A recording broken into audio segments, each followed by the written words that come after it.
So pretty much everybody, if you knew anything about women's college basketball, you knew about the law firm, Caitlin Clark, Monika Czinano. This was arguably the best duo in college basketball for the 2022 and 2023 seasons. Monika Czinano was exceptional. As far as somebody who was ready to catch Caitlin Clark's passes, she was incredible. As far as somebody who was like for lack of a better word, her hands were unbelievable. But the thing with Czinano is that obviously she never made it in the W. She was a third round pick in 2023. What was age she? She was 23 years old.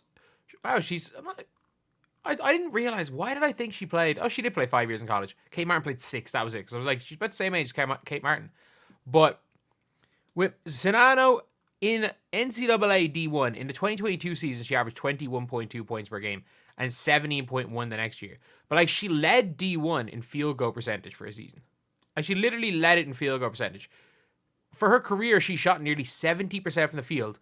And she did it all. She averaged 16, 19, 21, and 17 in her last 4 years of college without ever dribbling the ball. Everything was just roll, catch, finish. And she did it at a pretty much better rate than anyone else. But it does appear like a lot of people are talking about Caitlin Clark, Monika Czinano reuniting the law firm in Indiana. But it's looking extremely, extremely likely that Monika Czinano has retired from basketball. Like, there are people that will still want Caitlin Clark to be playing with Kate Martin. And there are people that are still trying to push for Caitlin Clark to be playing with, obviously with Kate Martin, with Gabby Marshall, who is without question retired. But it does appear that Czinano has retired. Monika Czinano played in Hungary last year, where she was pretty good.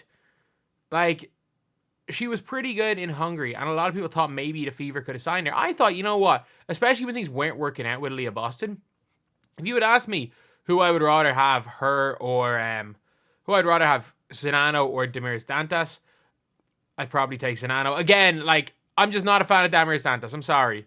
Like, I know a lot of people are. I just don't rate her that highly as a player. Nothing personal. I just don't rate her as a player. Either way, Czinano, from what I saw rumblings on Twitter, and it was like, no, she's done. She's gone to med school. She's done playing basketball. And I'm not entirely sure she's done playing basketball entirely. But I did see look at her LinkedIn. So her LinkedIn, recent biology graduate with a strong foundation in healthcare and medical research. My experience as a professional athlete has equipped me with exceptional teamwork, leadership, design, and time management skills.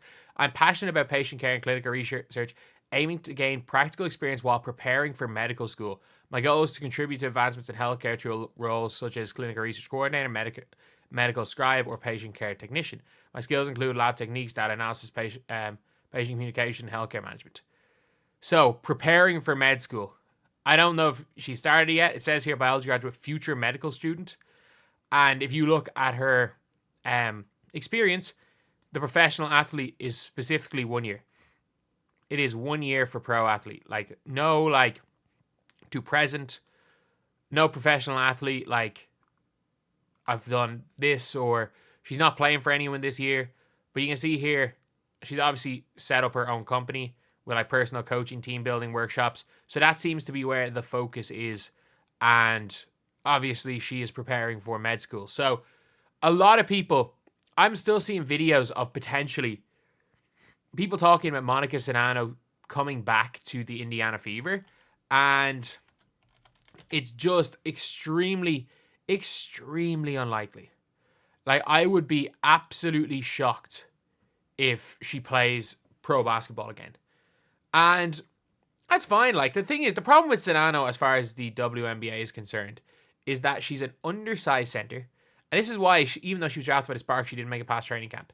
She's an undersized center at the WNBA level who is quite slow. And she doesn't shoot the three ball. Like, she did not shoot a three in 4 or 5 years. And she didn't make a three in the other year. She did not make a three through college. So you really have to be able to, if you're an undersized center and you're a slow undersized center, again, like a Damiris Dantas, you've got to be able to shoot the lights out, which Czinano couldn't do.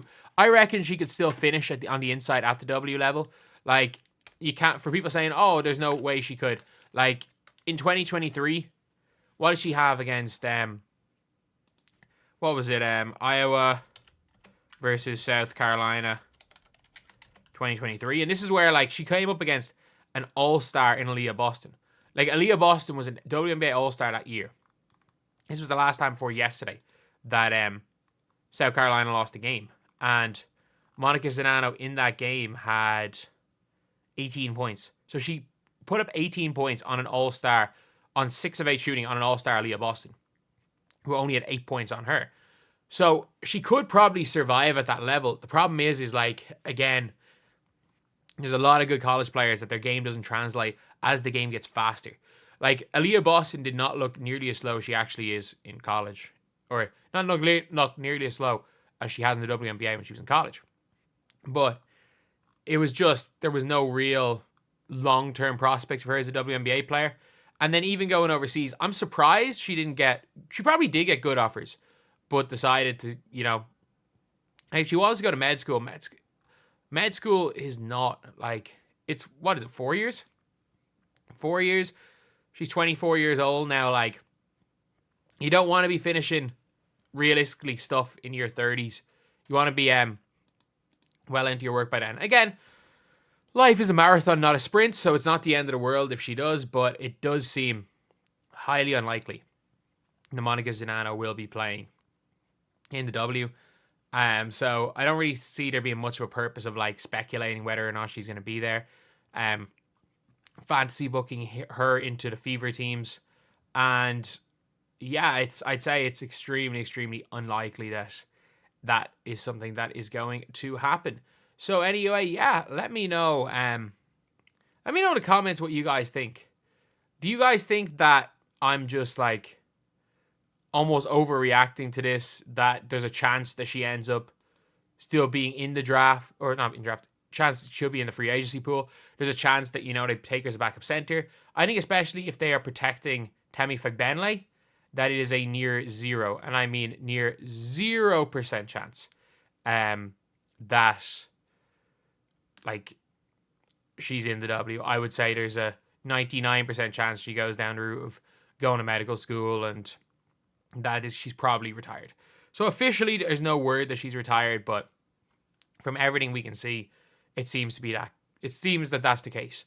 Because, again, this is a time where not much going on. There's a lot of speculation around the Fever, the WNBA, and with all of that stuff, there's always going to be rumblings of players coming back. Like, I can guarantee you there's going to be a report of Liz Cambridge possibly coming back somewhere very soon, when we all know that's not going to happen.